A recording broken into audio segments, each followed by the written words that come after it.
Welcome, bienvenue sur Lion TV.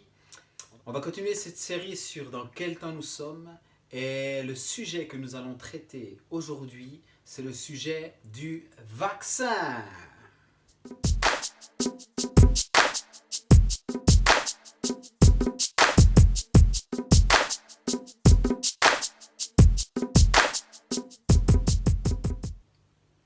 Yes, bienvenue. Wouh, on va parler du vaccin. Wouh. Bon. Hey, j'essaie de mettre un peu de joie. Mais voilà, on va parler d'un sujet assez délicat, mais je vais le faire et vous allez comprendre pourquoi. Ce sera une vidéo, je pense, intéressante. Et j'ai juste envie de vous interpeller sur ce sujet-là, avec ce que je sais, avec ce que je connais, avec encore quelque chose que je crois avoir reçu de l'ordre de la révélation et du rêve. Et voilà ce que je vais vous partager. Dans un premier temps, je vais vous partager un rêve que ma fille a fait. Vous allez comprendre pourquoi. Et dans un deuxième temps, je vais vous partager de ce que pour moi, toute cette pandémie, les pandas, on les aime bien, mais c'est pas du panda que je vais parler aujourd'hui, c'est plutôt de la pandémie. Pas panda, mais pandémie. Et je vais vous parler de ce que cette pandémie a révélé pour moi. Elle a mis en lumière beaucoup de choses et je vais vous les partager dans cette vidéo. Yes! Alors, déjà, je vais vous partager quelque chose. Et pour commencer, je vais vous dire que je fais, moi, une différence entre l'intelligence, la connaissance et la sagesse liée au discernement. L'intelligence, c'est quelque chose de bon, c'est aussi un don de Dieu. On peut la travailler aussi, on peut la muscler. La connaissance aussi, on peut muscler sa connaissance, toujours en connaître plus. Mais l'essentiel, c'est pas l'intelligence ni la connaissance. L'essentiel, c'est de pouvoir l'utiliser à bon escient. Et pour ça, la sagesse, c'est quelque chose de plus important à mon avis. La sagesse liée au discernement. Et qu'est-ce que c'est le discernement? Le discernement, c'est de pouvoir voir plus loin, de pouvoir discerner les problèmes, les racines, de pouvoir disséquer certains problèmes, d'aller dans la racine du problème. Le discernement, c'est de pouvoir comprendre les choses d'une manière plus profonde, d'avoir une révélation un peu plus profonde. Et dans ces temps, on a besoin de discernement, on a besoin d'exercer le discernement. Et dans la Bible, le discernement, c'est un don essentiel et on doit exercer ce don. Il y a le discernement des esprits, mais on ne va pas rentrer dans ces choses-là. C'est quelque chose qu'on doit entraîner. Et le discernement, pour moi aussi, c'est examiner certaines choses. Et il est de notre devoir d'examiner, de réfuter, de comparer, de remettre en question certaines opinions, certaines pensées. Et pour moi, c'est ça la liberté de penser et la liberté de parole. C'est de pouvoir dire des choses qui dérangent sans être pris pour un ennemi, sans être pris pour un opposant, sans être pris pour un conspirationniste, pour un lanceur d'alerte ou je ne sais quoi. Mais c'est notre devoir dans une société de droit, dans un état de droit, de pouvoir parler librement de ce qu'on veut, de pouvoir apporter notre pierre à l'édifice, de pouvoir apporter notre idée, de pouvoir débattre sur certains sujets qui aussi nous dérangent. Et j'ai parlé de l'intelligence et aujourd'hui beaucoup de personnes font confiance aveuglément à d'autres personnes parce que leur système de valeurs sont basés sur l'intelligence. Parce que quelqu'un est intellectuel, parce qu'il a écrit des livres, parce qu'il est philosophe, parce qu'il passe sur des plateaux de télévision, alors le fait qu'il passe sur un plateau de télévision, ça atteste pour certains d'une certaine autorité, d'une certaine voix. Alors il a une certaine voix, il a un certain droit. Mais l'intelligence n'est pas un bon système de valeurs. L'intelligence n'est pas un bon système de valeurs. Ce qu'il faudrait voir plutôt, c'est le cœur, c'est la sagesse, c'est comment il vient en aide à son prochain, qu'est-ce qu'il fait pour les autres. C'est ça qui, pour moi, est un meilleur système de valeurs. Et l'intelligence, on a pu le voir, il y a eu des hommes blancs qui étaient intelligents, ils ont utilisé cette intelligence pour soumettre des peuples, pour les rendre esclaves, et sous prétexte qu'ils étaient plus intelligents, alors ils ont soumis une race, comme ils appellent ça, ils avaient fait même des études comme quoi ils avaient un cerveau plus petit, ils ont utilisé leur intelligence pour s'excuser des abominations et des méfaits qu'ils commettaient face à un autre peuple. Et ils se considéraient, eux, comme des gens instruits, des gens intelligents. Plus proche de nous, il y a eu les nazis qui avaient aussi parmi eux leur lot de penseurs, les intellectuels, les philosophes, les littéraires, le Troisième Reich. Il y avait beaucoup d'intellectuels aussi, et c'est pas parce qu'ils ont été intellectuels qu'ils n'ont pas commis les choses abominables dont on a entendu parler et dont on lit encore dans les manuels encore aujourd'hui.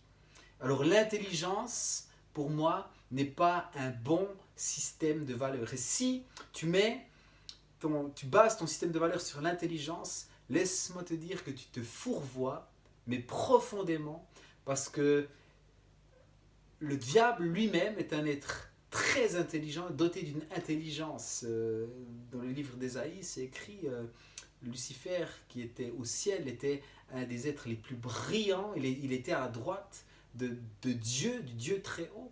C'était l'ange qui était le plus proche de Dieu, c'était le plus intelligent. C'est écrit dans la Bible. Par exemple, certains basent leur système de valeurs sur l'intelligence. Et donc tout ce que ces personnes disent devient parole d'évangile, et on les croit, et on ne remet pas en doute leur questionnement, on remet pas en doute ce qu'ils disent, ce qu'ils pensent. Et on nous fait même croire que nous-mêmes, on n'est pas capable de réfléchir par nous-mêmes, on n'est pas capable de comprendre par nous-mêmes, parce que eux, ils sont l'élite, parce que eux, ils comprennent, parce que eux, ils passent à la télévision, etc. Et donc, eux comprennent mieux que nous. Mais c'est un mensonge, parce que la sagesse et le discernement, c'est encore autre chose. On peut voir comment des intellectuels se comportent, les abominations qu'ils font. C'est pas l'intelligence qui rend un homme valeureux, qui donne de la valeur ou de la morale à une personne. Ça se saurait. Et donc, on va aller dans le vif du sujet, où je vais vous partager un rêve que ma fille a fait. Et c'était le 28 décembre 2019. Donc c'était tout au début du Covid, où il y a eu le premier cas de malade qui avait été identifié le 1er décembre 2019. Et je vais encore juste vous partager un verset de la parole de Dieu dans le livre de Job. Vous allez comprendre pourquoi. Et veux-tu donc disputer avec lui? Il parle de Dieu, c'est ses amis qui sont là autour de Job, parce que Job se plaint, se lamente, parce il y a beaucoup de choses qui lui sont arrivées. Vous pouvez aller lire le livre de Job. Mais là, c'est ses amis qui le reprennent. Veux-tu donc disputer avec lui, parce qu'il ne rend aucun compte de ses actes? Dieu parle cependant tantôt d'une manière, tantôt d'une autre, et l'on n'y prend point garde. Il parle par des songes, par des visions nocturnes, quand les hommes sont livrés à un profond sommeil, quand ils sont endormis sur leur couche. C'est pour appuyer le fait que je crois profondément que Dieu parle à travers de songes. Et j'ai moi-même reçu des rêves aussi de Dieu, où il me montrait des choses sur moi, sur mon avenir. Et je pense, si vous analysez certains de vos rêves, que certainement il y a une dimension qui vous dépasse, et Dieu vous a certainement interpellé dans un rêve. Mais ce n'est pas le sujet. On fera peut-être une vidéo par rapport aux rêves. Mais on va rentrer dans ce rêve-ci. Alors c'est le 28 décembre 2019. Je ne vais pas mettre le nom de mes filles, mais je vais juste mettre les lettres. A conduisait une voiture avec M et E dans une autoroute, et ce qui était bizarre, c'est qu'il n'y avait pas de police alors que je conduisais pas bien. Ça, c'est mes 3 filles qui sont là dans la voiture. Et quand nous sommes arrivés, maman était dans la voiture. Quand elle est arrivée, il y avait une barrière et un chat était devant et souriait avec des dents pointues. Il avait l'air méchant. Les barrières se sont ouvertes et on voyait le ciel avec du gris et du argenté. Et on se demandait ce que Dieu voulait nous dire. Et quand nous sommes arrivés, on voyait des maisons qui se soulevaient les unes après les autres. Dans toutes les maisons, les lumières étaient allumées. Les maisons rentraient dans le ciel, et quand nous sommes arrivés, on a arrêté la voiture et nous sommes sortis. Nous devions fermer les yeux pour ne pas voir les monstres.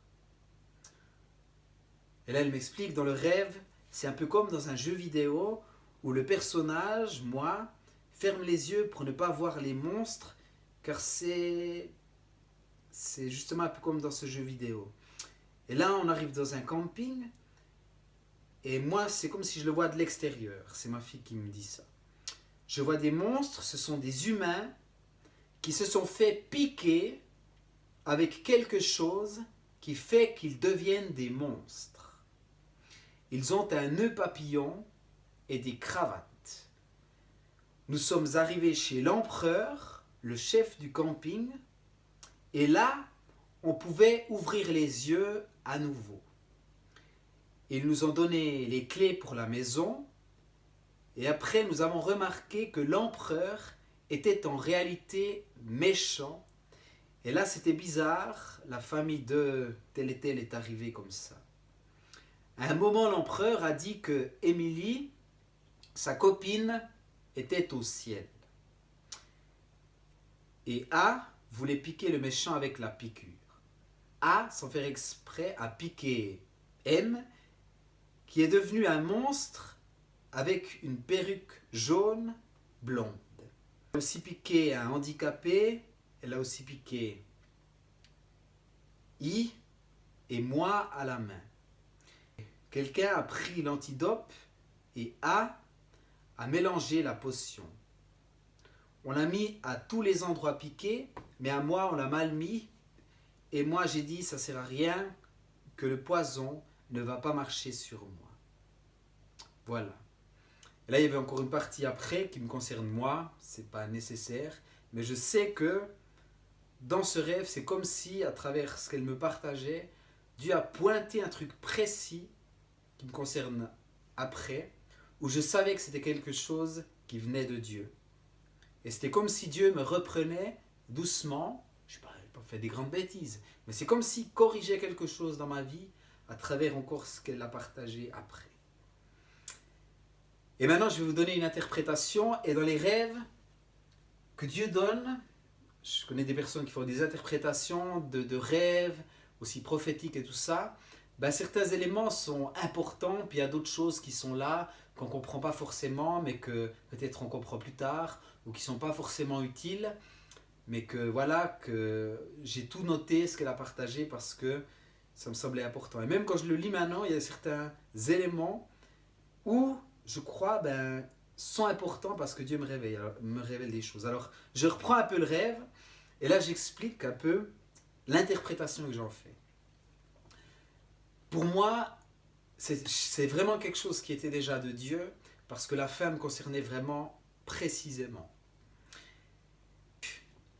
Ils sont sur une autoroute, et ce qui est bizarre, c'est que la police ne contrôle pas vraiment. Et ils arrivent quelque part, et là, je vous rappelle que c'est en décembre 2019. Et là, ils arrivent à une barrière et il y a un chat qui rigole et il a l'air méchant. Et pour moi, c'est symbolique. Quand je comprends un rêve comme ça, c'est que ça représente justement la barrière, les frontières. Et là, les frontières sont fermées. Les frontières sont fermées et il y a comme quelqu'un de méchant, il y a une autorité qui est représentée par un chat, souvent dans le monde spirituel. Pour moi, les démons ou le monde occulte, Dieu m'a montré des rêves par rapport à ça avec des chats. C'est pas que le chat est mauvais, mais pour moi, c'est comme ça qu'il m'a parfois parlé. Et donc, je reconnais quelque chose d'occulte, de contrôle qui se met en place, et c'est la fermeture des frontières, où on doit passer. Et elle comprend là que Dieu, en regardant le ciel, que Dieu essaye de lui donner un message. Quand ils arrivent,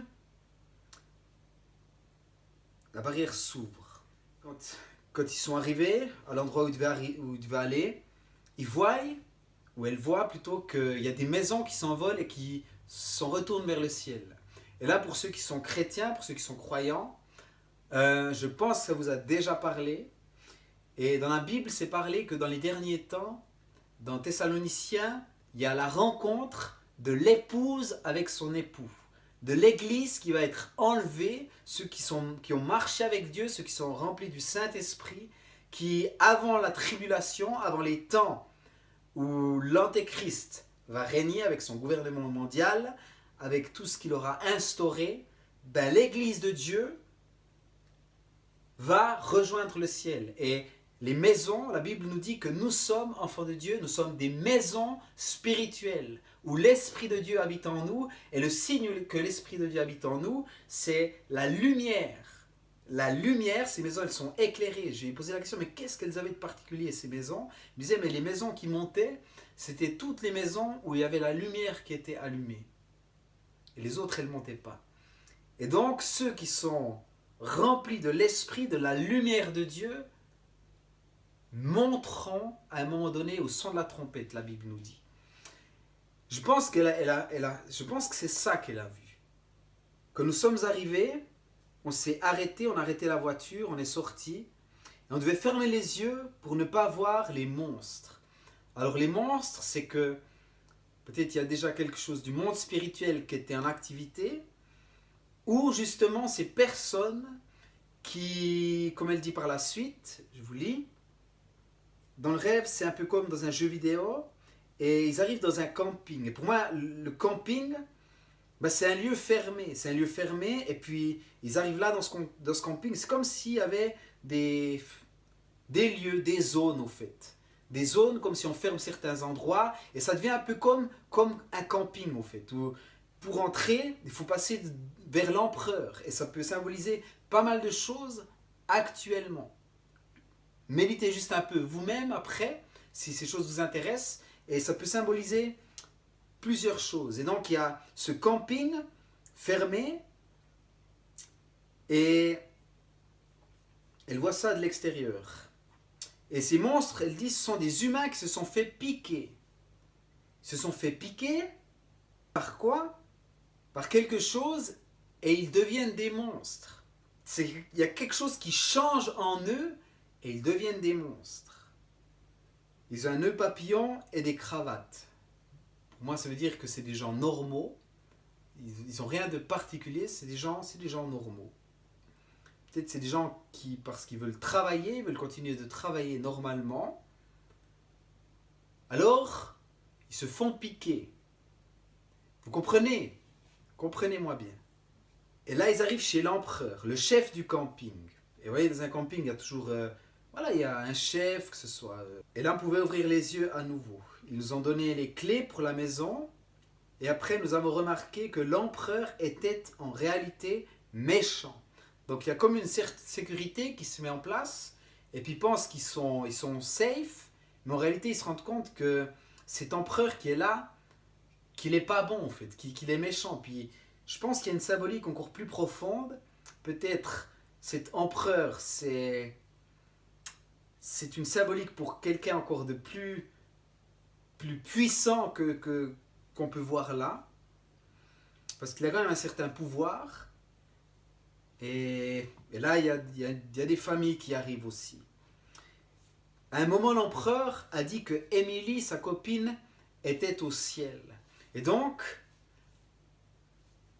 je pense que c'est cette épouse qui est partie au ciel, mais que cet empereur-là fait croire que sa copine, qu'elle est partie au ciel, qu'il a un lien, quelque chose avec le céleste. Mais il est pas parti, il est pas allé. Mais s'il n'est pas allé, c'est qu'il y a une raison. C'est que même avant, il est méchant. Il y a quelque chose de pas bon avec cet empereur. Et Quelqu'un voulait A, le piquer même avec la piqûre.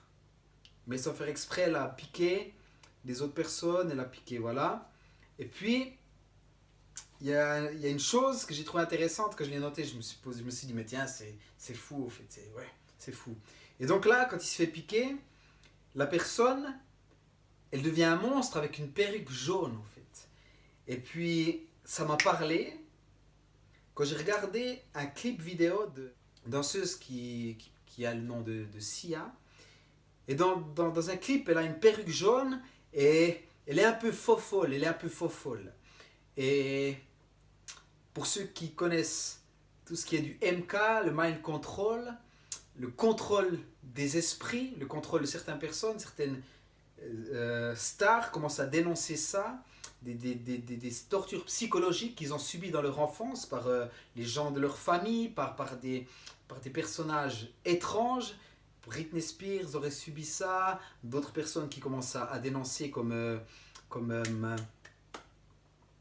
Paris Hilton, ou d'autres encore dénoncent des abus qu'ils auraient subis. Et je pense que si elle a reçu cette chose-là, c'est qu'il y a quelque chose avec cette piqûre qui est liée au contrôle. Il y a quelque chose qui est lié au contrôle. Et donc elle a aussi piqué un handicapé, elle a aussi piqué encore quelqu'un d'autre. Et donc ça se fera naturellement, normalement, puis voilà, personne... Mais après, il y a une chose intéressante, c'est que quelqu'un trouve un antidote. Et donc quelqu'un mélange cet antidote, et donc A donne cet antidote et le met lorsqu'il a été piqué. Donc, je pense qu'il y a une dimension à quelque chose que si on se fait piquer ou vacciner, c'est ce que je pense, mais je ne veux pas être sûr de ça, c'est toujours une interprétation. Mais je crois réellement que c'est un rêve qui vient de Dieu. Je donne mon interprétation, mais je vous le mets à disposition, à vous de faire votre interprétation. Vous pouvez me prendre pour un fou, ça m'est complètement égal, mais complètement. Mais je vous partage ces choses. J'espère que vous allez écouter quand même jusqu'à la fin, parce que j'ai encore des choses à dire tout à l'heure. Et ce que je pense, c'est qu'il y a encore une possibilité de sortir de cet état dans lequel cette piqûre nous aura amenés. Pour ceux qui ont déjà eu cette piqûre, et je pense que vous avez bien compris ma pensée, qu'est-ce que cette piqûre représente pour moi. Cette piqûre pour moi, c'est certainement ce vaccin. C'était le rêve qu'elle a reçu, c'était le 19 décembre 2019. Et c'était tellement particulier que je l'ai noté parce que je me suis dit, mais waouh, qu'est-ce que ça veut dire? Qu'est-ce que ça veut dire? Et c'était le même mois où l'épidémie de Covid a commencé à Wuhan. C'était le même mois. Et la suite, il y a eu beaucoup de choses qui se sont déroulées par la suite. Et donc je vous le partage. Et je vais aller maintenant encore plus loin dans ma pensée. Voilà déjà le rêve. Voilà déjà le rêve. Voilà pour moi ce que symbolise la piqûre. La piqûre, pour moi, c'est le vaccin. Pour moi, c'est ce vaccin. Et je vais vous partager encore certaines choses par rapport à ce vaccin.